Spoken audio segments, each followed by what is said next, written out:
Assalamualaikum warahmatullahi wabarakatuh. Selamat malam pemirsa di TV. Alhamdulillahirrahmanirrahim, kita dapat berjumpa kembali dalam program Tamu Istimewa pada kesempatan malam hari ini. Dan kembali lagi kami menghadirkan sesuatu yang khas di Tamu Istimewa pada kesempatan kali ini. Saya Nimul Wiradimaja beserta rekan-rekan yang ada di sini. Mungkin pemirsa bisa lihat di belakang saya ada pendekar-pendekar kalau kita boleh tahu ya. Tapi berkenaan dengan hal tersebut nanti saya akan menghadirkan narasumber pada kesempatan malam hari ini. Dan kalau kita tahu di perbincangan Tamu Istimewa sudah hadir beberapa macam tokoh, dan pada kesempatan kali ini Tamu Istimewa saya juga hadir. Beliau bisa disebut sebagai pendekar utama, walaupun kita tahu di belakang itu ada, kalau kita boleh tahu, adalah perguruan tapak suci ya, kalau seni bela diri tapak suci. Dan ini adalah salah satu bentuk seni bela diri yang didapat ataupun berasal dari salah satu, kalau boleh tahu, Muhammadiyah kalau kita bisa tahu ya. Tapi kita akan lebih tahu lebih banyak lagi dengan narasumber kita pada kesempatan malam hari ini. Saya perkenalkan, beliau yang terhormat adalah Bapak Djoko Suseno sebagai pendekar utama kalau kita boleh tahu. Kita bisa sebut sebagai itu di Tapak Suci. Assalamualaikum Pak Djoko. Waalaikumsalam. Apa kabar Pak? Baik-baik. Ya, kalau kita tahu pemirsa, Pak Djoko ini hadir jauh, bukan datang dari, maksud saya boleh dibilang beliau tidak bermukim di Indonesia tapi berada di luar. Nah, istimewanya beliau memperkenalkan Tapak Suci ini di luar negeri. Seperti apa nanti perbincangannya, boleh simak obrolan saya di Tamu Istimewa pada kesempatan malam hari ini bersama Pak Djoko Suseno. Baik Pak Djoko, senang banget bisa hadir di Tamu Istimewa pada kesempatan malam hari ini. Pak Djoko sudah berapa hari di Jogja? Saya di Jogja kira-kira sudah 2 minggu. 2 minggu. Ya. Ada kesempatan apa Pak datang ke Jogja? Saya datang ke Jogja yaitu pertama memang ada acara di keluarga, hajatan. Dan yang kedua memenuhi permintaan dari teman-teman di Facebook untuk mengadakan latihan. Jadi selama ini saya hanya posting beberapa teknik melalui media Facebook, dan teman-teman tertarik. Dan ya kalau datang ke Indonesia, tolong disempatkan untuk kita berlatih, dan saya penuhi. Dan yang ketiga, saya ada sedikit urusan bisnis kecil-kecilan begitu. Baik kalau gitu. Pak Djoko, boleh diceritain dulu dong dari awal pertama kali sebelum Bapak berkiprah di Tapak Suci ini. Asal dari mana Pak Djoko? Saya lahir di Magetan, Jawa Timur. Saya menyelesaikan sekolah dasar juga di sana, dan lulus dari sekolah dasar, saya pindah di Jogja, SMP, SMA, kemudian melanjutkan kuliah di UAD sampai selesai, kemudian menjadi guru di SMA Muhammadiyah 2, lalu saya pindah ke Jerman. Pindah ke Jerman. Jadi Pak Djoko sendiri sudah berada di Jerman dari tahun berapa? Saya pindah ke Jerman pada bulan Desember tahun 1998. Dari tahun 98 pemirsa. Nah, kalau kita boleh tahu nih, sampai akhirnya Pak Djoko sendiri bisa memberikan ilmunya, kalau kita boleh informasikan ya, ilmu Tapak Suci ini di luar. Nah, istimewanya boleh kita simak lagi pembicaraan dengan Pak Djoko pada kesempatan kali ini. Pak Djoko, sebelum sampai ke Jerman dulu nih, Tapak Suci dikenal sama Pak Djoko dari mana? Saya mengenal Tapak Suci waktu itu baru pindah dari Jawa Timur. Ada teman-teman SMP cerita ada pendaftaran Tapak Suci, kemudian Tapak Suci itu apa ya? Ya daftar aja, kemudian saya daftar waktu itu. Nah, saya daftar, saya ikut, ternyata itu bisa bertahan sampai sekarang. Oke. Dan proses mengikuti tahapan yang ada di Tapak Sucinya sendiri berawal dari Jogja sini? Iya. Oke. Kira-kira berapa lama Pak Djoko waktu itu mempelajarinya untuk seni bela diri ini? Saya ikut Tapak Suci sejak tahun 1977. Waduh, dari tahun 77 pemirsa. Jadi nggak salah ya kalau misalnya Pak Djoko ini dari kondisi yang sekarang sudah menjadi pendekar utama. Bener ya Pak Djoko ya? Disebutnya sebagai pendekar utama ya? Iya. Seperti itu. Pak Djoko, kalau kita boleh kembali flashback ke belakang. Nah, proses sampai tahapan apa sih sebenarnya mulai kita untuk mau mengikuti Tapak Suci ini sebenarnya? Tahapan awal untuk bisa menjadi anggotanya lah kalau kita boleh tahu. Itu tahapannya seperti apa Pak Djoko?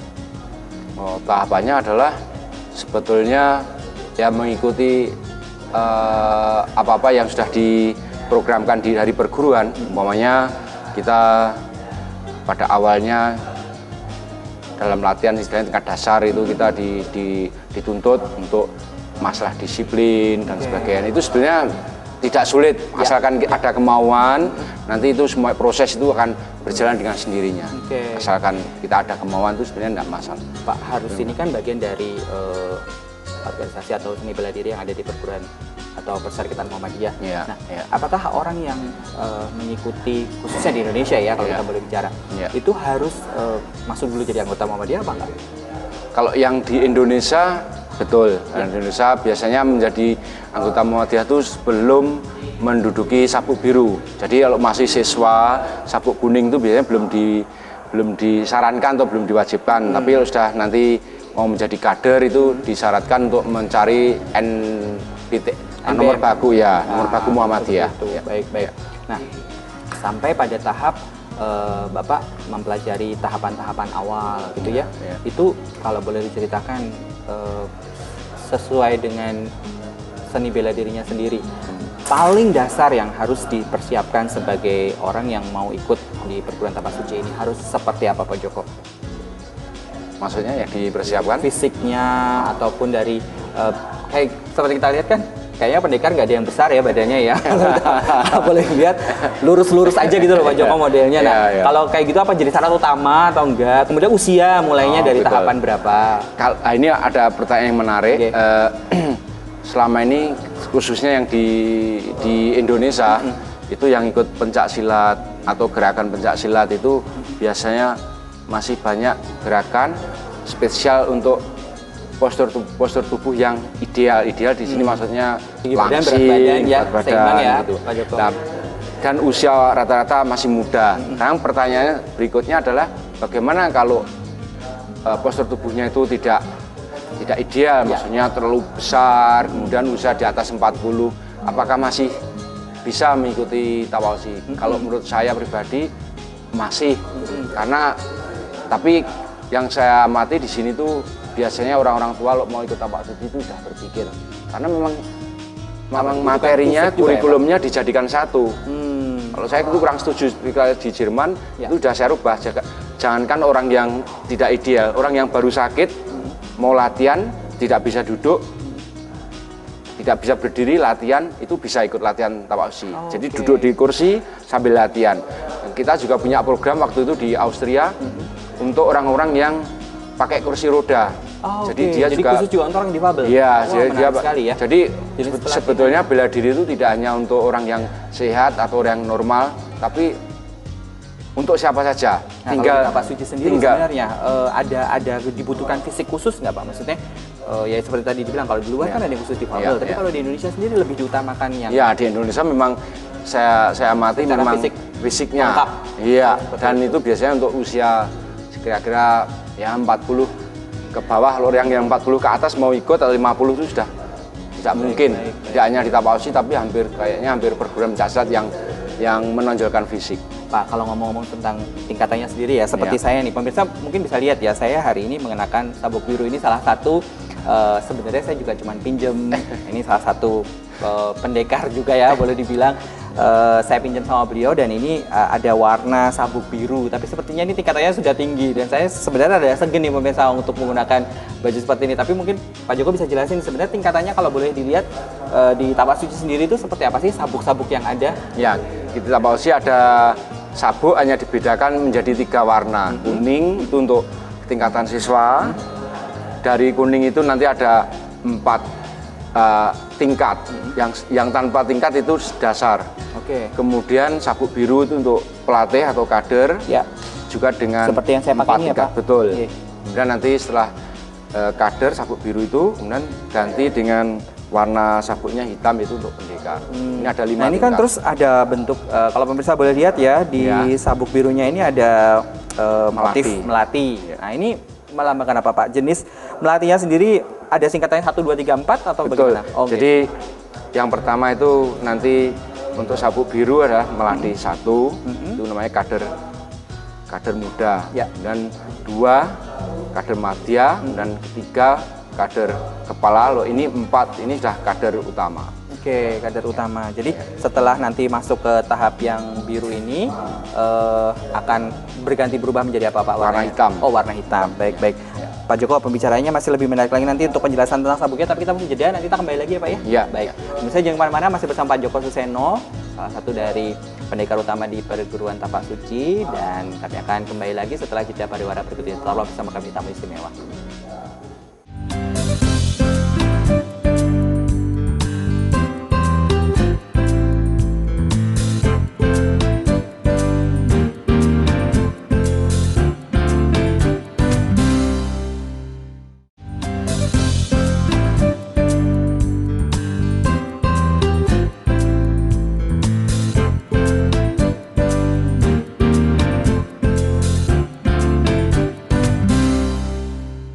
Ya pemirsa, terima kasih Anda masih bersama kami di Tamu Istimewa. Seperti awal di segmen tadi, saya sudah menjelaskan bahwa tamu istimewa saya pada kesempatan kali ini adalah Bapak Joko Suseno. Beliau adalah pendekar utama dari Perguruan Tapak Suci, dan beliau mengilmukan Tapak Suci ini di luar negeri. Beliau makanya dipanggil ataupun datang sebagai tamu istimewa pada kesempatan malam hari ini. Dan kita boleh menyebutnya bahwa Tapak Suci mendunia ya, kalau malam hari ini kita bisa jelaskan. Tadi di segmen awal saya sudah sempat minta info sama Pak Joko mengenai sabuk yang ada, dijelaskan sama beliau. Sampai tadi sudah diinformasikan sabuk biru dengan melati 4 ya kalau nggak salah ya. Nah Pak Joko, dilanjutkan lagi nih, kalau penjenengan sendiri nih kan sudah pakai warna hitam. Tahapannya juga sama, ada melati sama, 1, jadi 2, dulu pertama 1 itu pendekar muda, kemudian 2 pendekar madya, 3 pendekar kepala, 4 utama. Jadi ini pendekar utama itu kader utama sama. Oke. Jadi dari sini transfer ke sana satu ya nanti. Ketemu Iya. lagi warna hitam tapi mulai dari melati 1. Baik, gitu. Pak Joko, ini udah ngomong mengenai sabuk.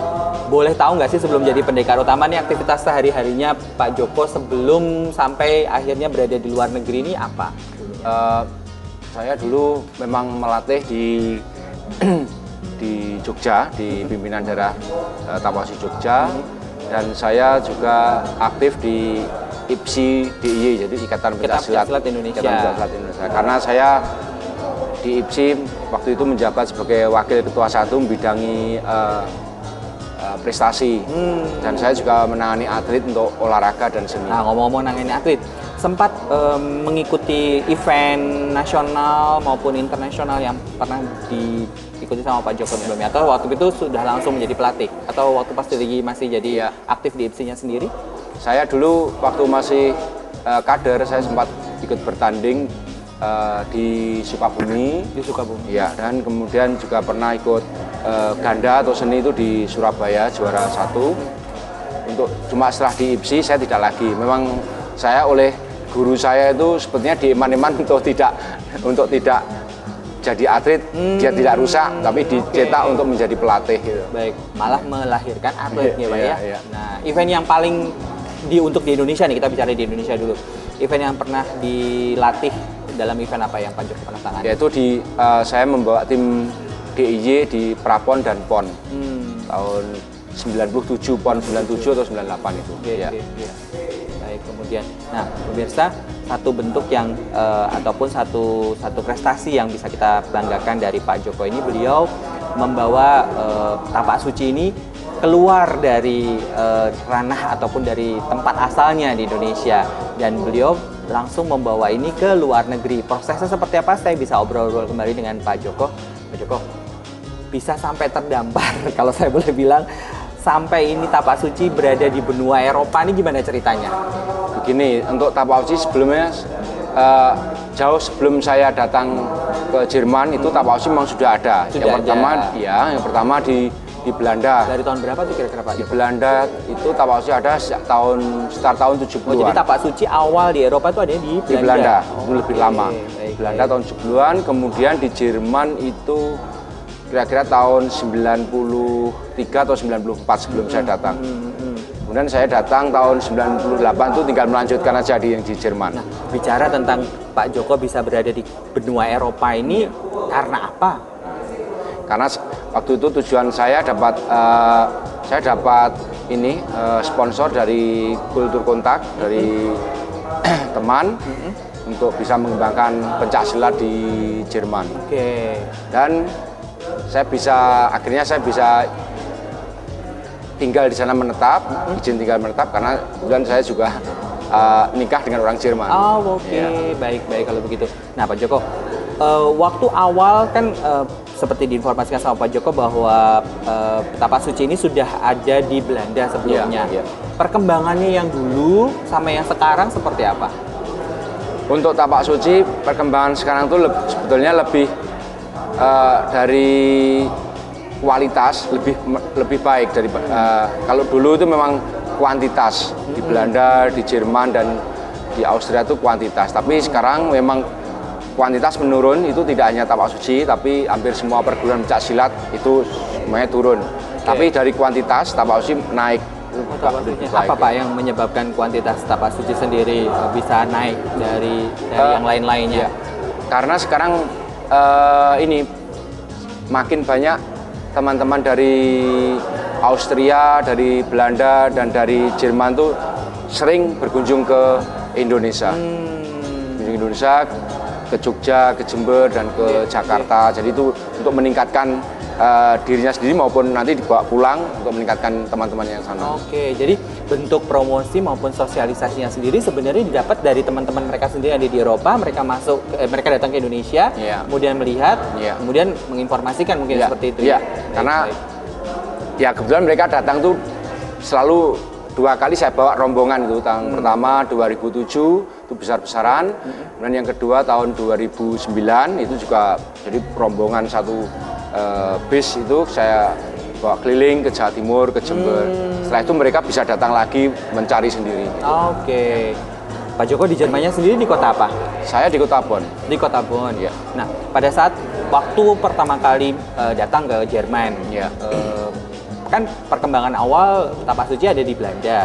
Di Jerman sendiri waktu kondisi Pak Joko datang itu seperti apa untuk tapak sucinya sendiri? Waktu saya datang itu sudah hanya tinggal 1 orang karena hanya tinggal 1 orang? Ya, karena yang melatih waktu itu kan istri saya. Dia sudah tidak selesai kuliah, tidak melatih lagi karena konsentrasi untuk pekerjaan. Jadi latihan sudah vakum. Terus perekrutan anggota barunya seperti apa? Jadi itu sistemnya telepon kontak. Jadi melalui teman yang ada hubungan dengan Indonesia selalu menanyakan orang Jerman kalau mau belajar pencaksilat di mana. Kemudian oleh teman saya itu dicatat nomor teleponnya dan dihubungkan saya. Zaman duluan saya belum punya website tapak suci, belum ada handphone, belum ada Facebook. Jadi betul-betul komunikasinya terjalinnya, ditanya mau ikut apa enggak. Kemudian setelah melalui pendataan itu boleh dibilang murid ataupun ininya sendiri anggotanya sendiri. Terkumpul berapa waktu itu Pak Joko? Waktu itu kira-kira awalnya itu saya merintis ada 6 atau 7. Setelah yakin itu orang Jerman asli? Jerman semuanya. Baru saya mencari tempat untuk latihan. Jadi saya pertama mengumpulkan orang dulu, sudah ada, yakin atau positif, dan baru saya mencari tempat untuk latihan. Nah, terkumpul 7, kemudian mulai melakukan persiapan. Nah, basic dari orang-orangnya sendiri itu memang sudah punya jiwa seni bela diri apa belum waktu itu? Rata-rata mereka pada udah punya. Dapatnya waktu itu mereka pasti karate, seperti yang terkenal terlebih dahulu. Judo, ada yang karate, ada yang aikido. Jepang, rata-rata kiblat dari Jepang. Nah, apa yang menyebabkan mereka tertarik? Tapi kayaknya nanti kita mesti tanya sama Bapak dulu ya, nanti di segmen berikutnya. Kita jeda dulu. Baik, pemirsa di TV, jangan kemana-mana, masih tetap bersama kami dan Pak Joko Suseno di Tamu Istimewa, tapi kita mesti jeda dulu. Setelah jeda pariwara berikut, kita akan segera kembali, tetaplah bersama kami.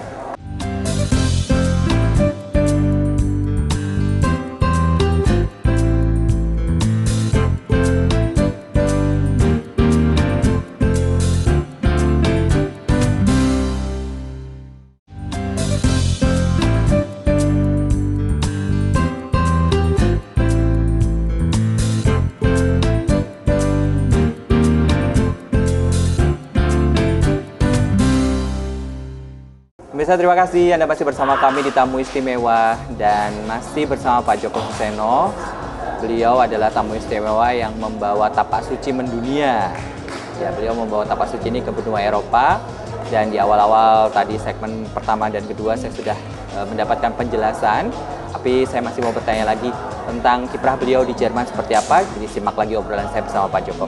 Pak Joko, di Jerman tadi di kota Bonn ya kalau kita boleh tahu ya.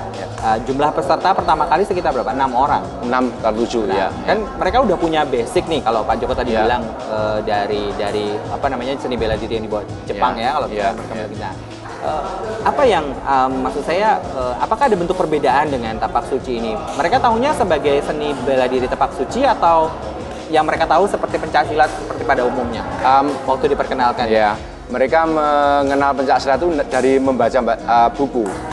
Membaca buku pencaksilat, tapi wujudnya belum tahu. Wujudnya belum tahu. Ya, karena pada waktu itu kan belum ada YouTube dan sebagainya, jadi belum masih. Kalau yang sekarang masih sempat lihat tuh Pak, seragamnya sama, warnanya juga sama kayak kita begini. Ya, kemudian setelah tahu ada latihan juga mereka, oh ini namanya pencaksilat, jadi baru merasakan pencaksilat itu apa. Nah kalau di Indonesia sendiri, kalau usianya sudah dewasa gitu, misalnya kan mereka harus tergabung dulu di organisasi Muhammadiyah ataupun dapat nomor induknya Muhammadiyah sendiri gitu ya kalau boleh tahu. Nah apa yang terjadi sama mereka yang ada di luar ini di kawasan Jerman?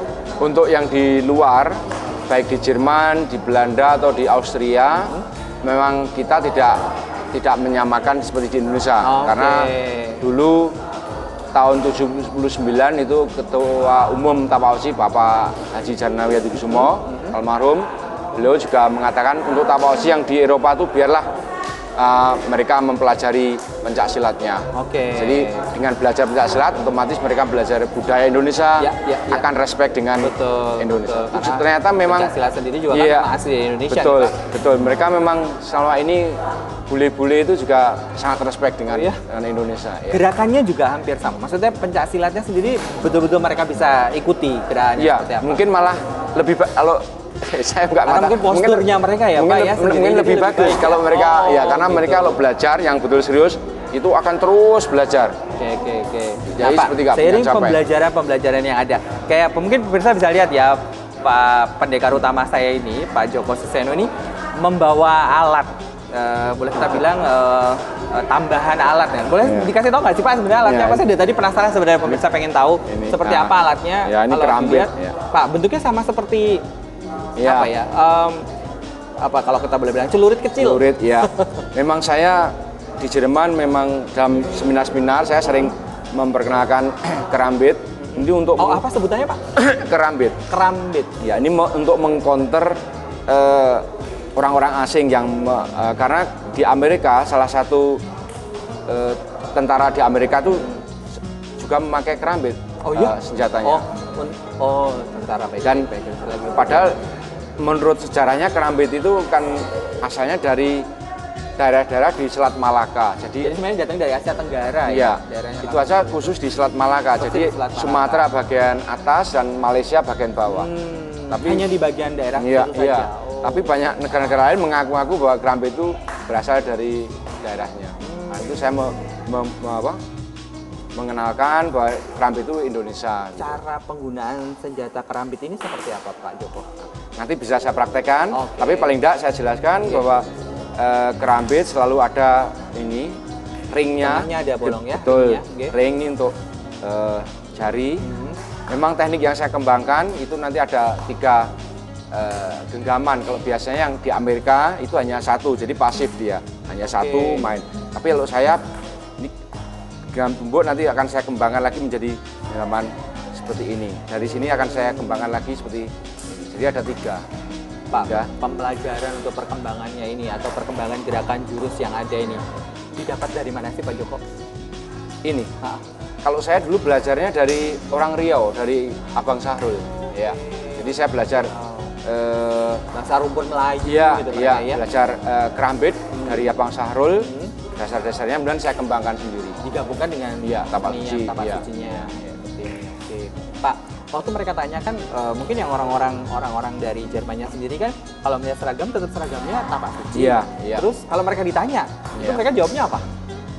Ditanya orang-orang Jermannya gitu, kalian ikut seni bela diri apa gitu. Mereka taunya apa? Mereka orang Jerman biasanya tidak bisa menyebut tapak suci tapi tapak Tapak Suki. Tapak Suki. Oh, oh tapi tetap namanya Tapak Ya, Suki, ya, tapi Tapak Suci. dilafalkan Ya, dengan cara mereka ya, sendiri. Ya, Oh. tapi yang itu ada orang yang mereka mungkin tadi yang bilang ini kan mereka taunya mungkin ini silat atau Ya. saya ikut pencak silat. Ya, pencak gitu silat kan. Tapak Suci ya. Ya. Silat Tapak Suci. Ya. Nah, sampai perkembangannya sekarang berapa yang sudah? Maksudnya berapa murid sekarang yang ada, Pak? Sendiri. Jadi itu yang saya utarakan pada awal tadi bahwa sekarang Tapak Suci juga mulai mengalami kesulitan mencari ini apa siswa. Jadi saya punya murid baru ya kalau boleh iya, dibilang, ya. punya murid dari anak-anak sampai dewasa itu sekitar 45. Banyak loh Pak, Itu 45 ya itu udah luar termasuk, biasa. termasuk udah besar sebetulnya di Eropa karena di benua Eropa sekarang yang baru tren ini adalah Muay Thai Dari kemudian- Thailand ya. Oke, dari. dan Krav Maga dari Israel Hmm. dan Sistema dari Rusia. Oke. Nah ini kalau memang kalau Tapak Suci mau besar harus paling tidak kemasan itu harus dirubah. Ya. Karena itu saya membuat kemasan untuk mengenal Tapak Suci itu dengan seminar-seminar. Ah, oke. Jadi tidak hanya di latihan, Baik. seminar itu pesertanya umum. Baik. Pak Joko, di segmen ini kan saya boleh toh dikasih tahu tentang jurus-jurus yang ada di Tapak Suci sendiri, bisa Pak Joko bantu jelaskan nih. Ya. Dari tadi kan ada gerakan, mungkin Pak Joko bisa instruksikan juga kepada para pendekar-pendekar muda ini nanti seperti apa jurusnya yang biar bisa sama nanti dibantu dijelaskan. Ya pemirsa mungkin lebih pengen tahu juga kan seperti apa jurus-jurus yang ada di Tapak Suci, bisa lewat pendekar utama kita pada kesempatan kali ini bersama Pak Joko Suseno, bisa menginstruksikan seperti apa bentuknya, nanti dibantu dijelaskan kepada pemirsa juga. Monggo, silakan Pak Joko, bisa bantu jelaskan seperti apa kalau yang pertama ini gerakan apa Pak Joko? Ini sikap, ini jurus ya. Kalau di karate itu namanya kata. Dan jurus ini namanya kata. Jadi dalam jurus kata ini lebih dominan menonjol adalah bentuk-bentuk pukulan. Oke. Baik bentuk pukulan baik untuk serangan maupun untuk tangkisan. Oh, jadi ini bisa juga dibuat mempertahankan. Iya, diri. iya, iya. Jadi ini Hampir hanya sama semuanya bentuk seperti tangan. pencak silat nih Pak ya, kalau boleh kita lihat memang. Iya. Ada seperti ini. Karena di Tapak Suci ada 8 bentuk jurus. Kalau kata ini hanya semuanya bentuk pukulan kepalan. Oke. Kemudian nanti ikan terbang itu tendangan. Dan berikutnya ada harimau, juga tendangan, ada merpati, lembu, dan raja wali.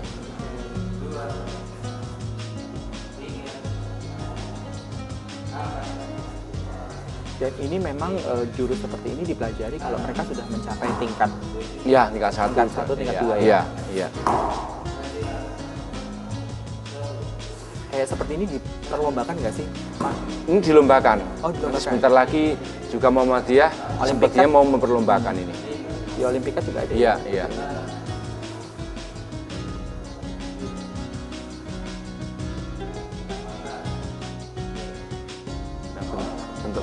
Bentuk bebas, Ramli bentuk bebas. Bebas ya. Pak, tadi mereka seperti bikin tanda penghormatan seperti Iya, apa, Pak? hormat ya, selesai dan ya.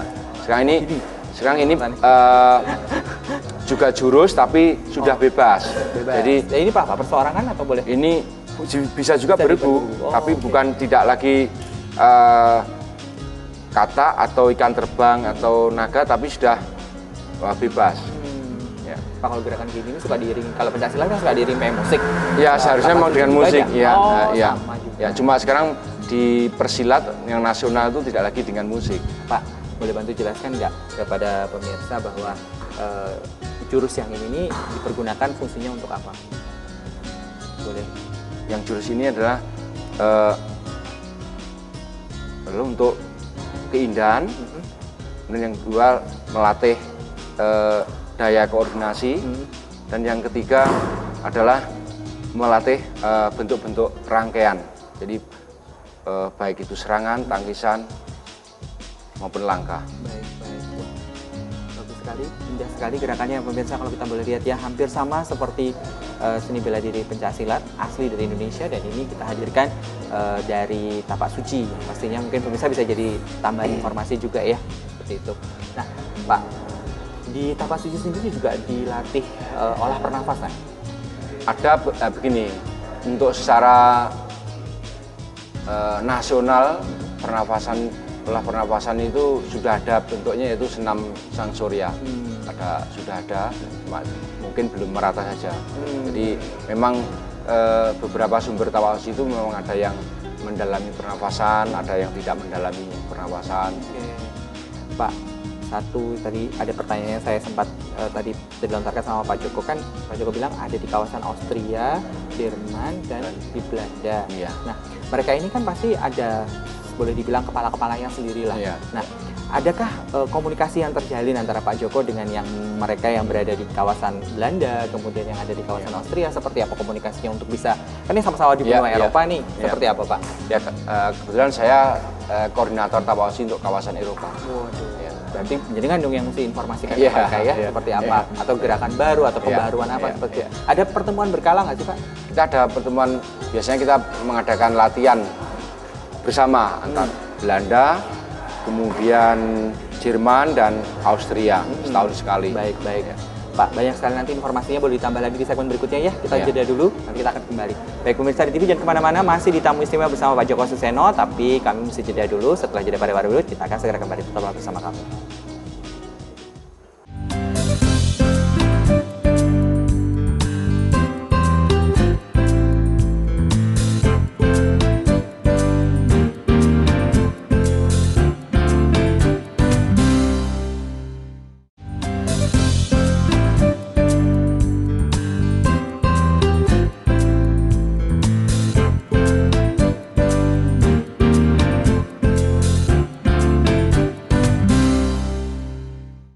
Pemirsa, terima kasih Anda masih bersama kami di Tamu Istimewa, dan masih tersisa satu segmen lagi pada Tamu Istimewa kita pada kesempatan malam hari ini.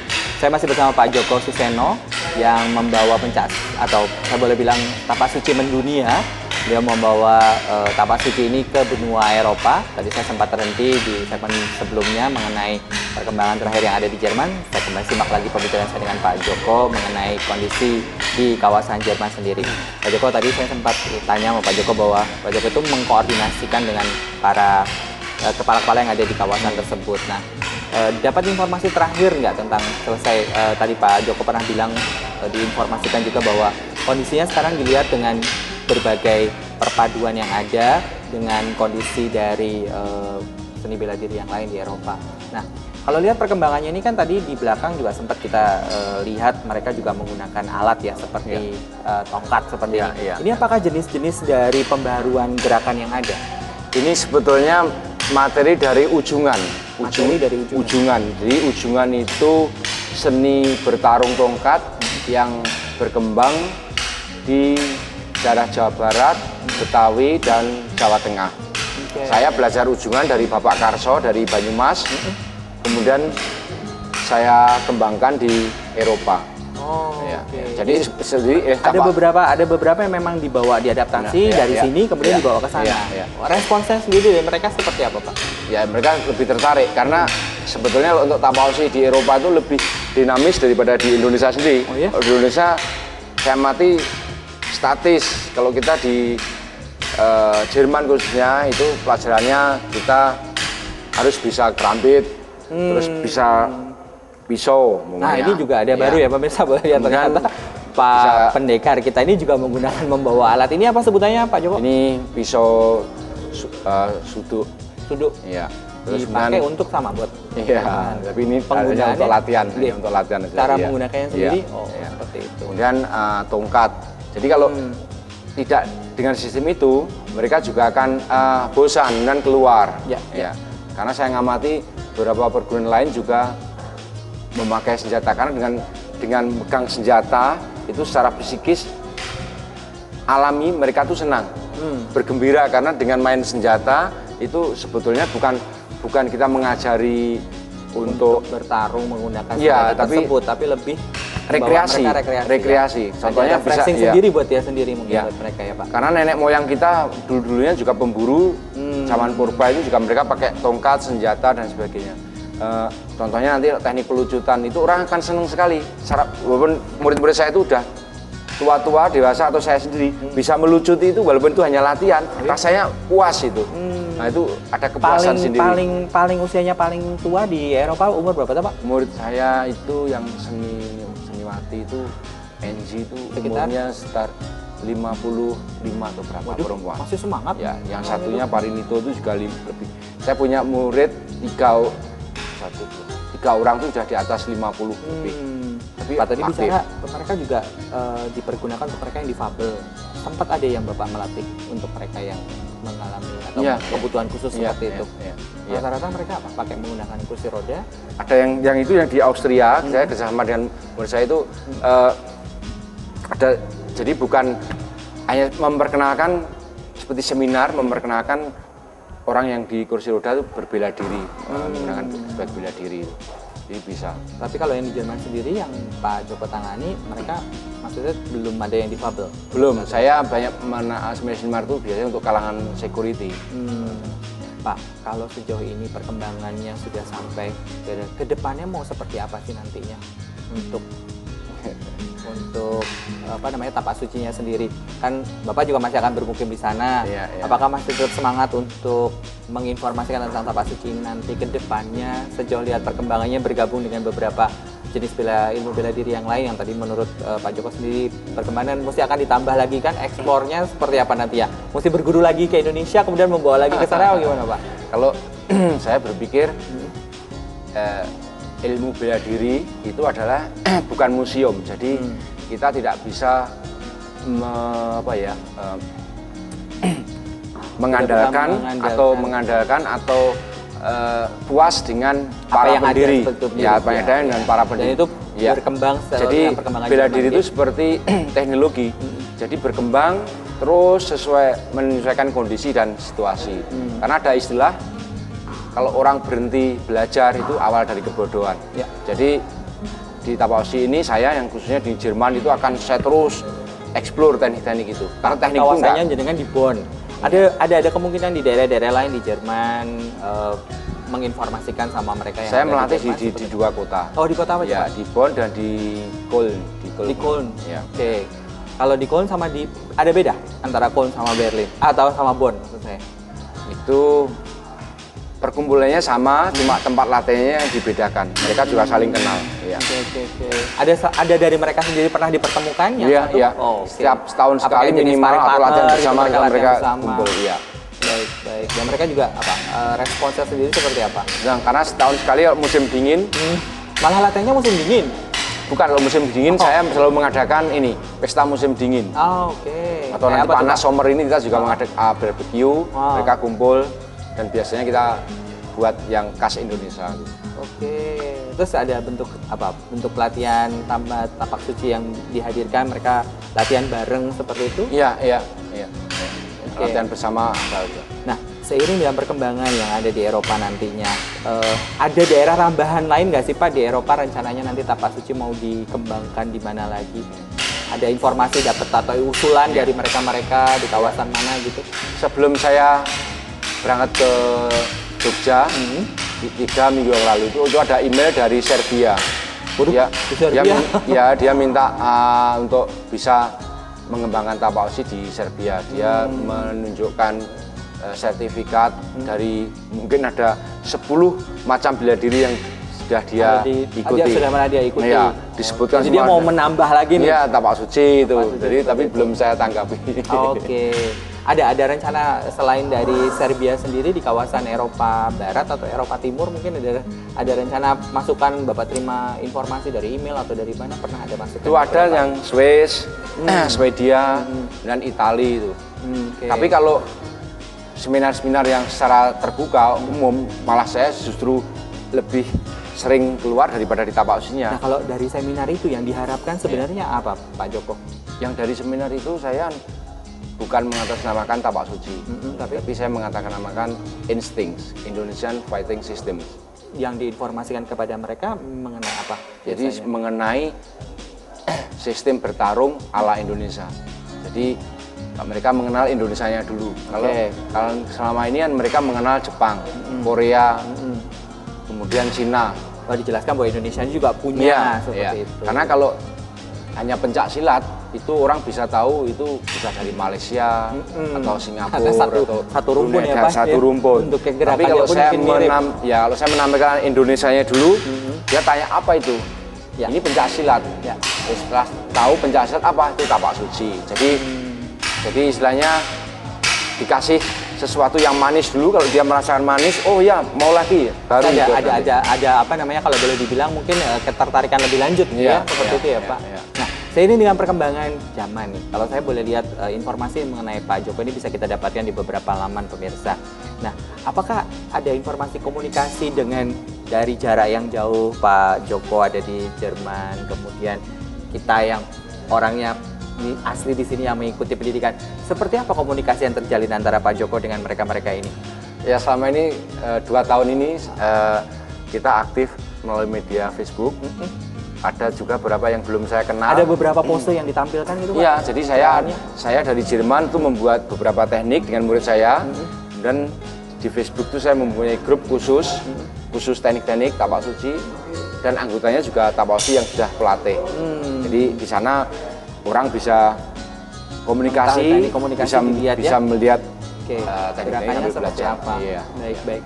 Dan nah, selama nih kalau boleh dibilang ya, mungkin pemirsa boleh tahu, karena komunikasinya termakan oleh jarak dan waktu, kemungkinan besar mungkin Pak Joko sekarang hadirnya kayak jumpa darat ya Pak, kalau boleh dibilang ya, sama mereka ini.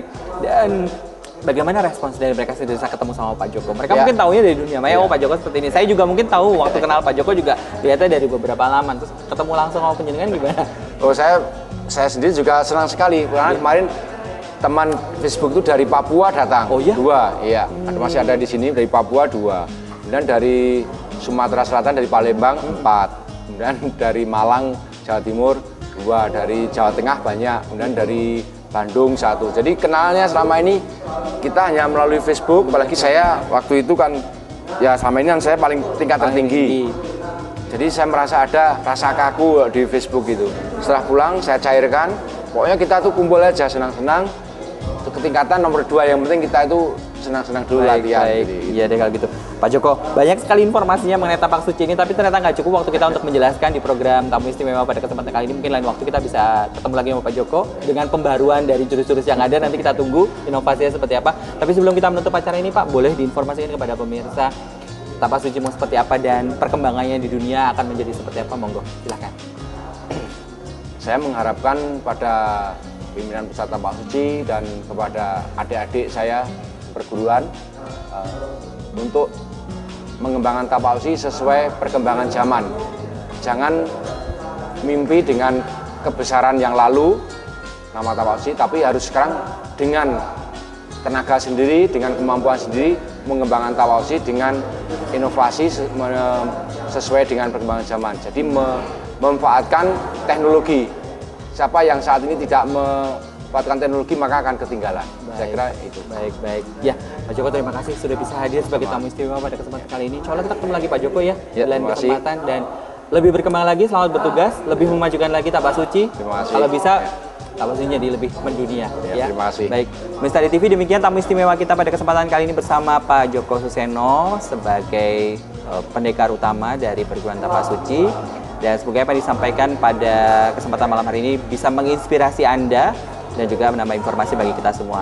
Dan jangan lupa pemirsa, jika Anda ingin mengetahui beberapa program tayangan mata acara kami di TV Islami Muslim Muda Modern, Anda dapat bergabung dan juga mengetahui melalui alamat website kami di www.aditv.co.id. Dan jangan lupa juga Tamu Istimewa hadir setiap hari Senin pukul 20 waktu Indonesia Barat, tentunya hanya di ADITV, televisi pencerahan bagi semua. Kini saatnya saya Nimo Wiredimaja beserta seluruh kerabat kerja yang bertugas mengaturan terima kasih atas kebersamaannya. Insya Allah kita ketemu lagi di lain kesempatan. Selamat malam, billahi taufiq wal hidayah. Wassalamualaikum warahmatullahi wabarakatuh.